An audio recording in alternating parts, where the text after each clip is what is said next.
Vâng, và sau đây mình sẽ hướng dẫn cho các bạn sửa phím máy Nokia 105 2019 TA1174 và 21203.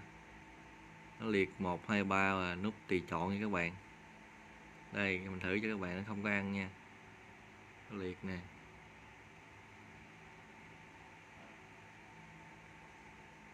Đây thì mình cạo, mình câu 2 điểm đó các bạn. Đây mình câu như thế này.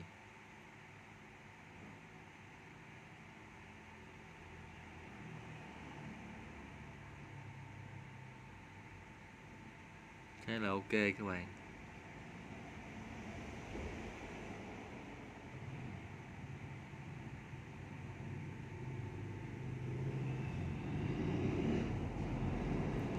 Đây, chúc các bạn thành công nha các bạn. Cái này rất là đơn giản. Liệt 1, 2, 3 nút tùy chọn, mình câu cộng dây từ trên đó xuống. 2 điểm đó lại là ok. Chúc các bạn thành công nha.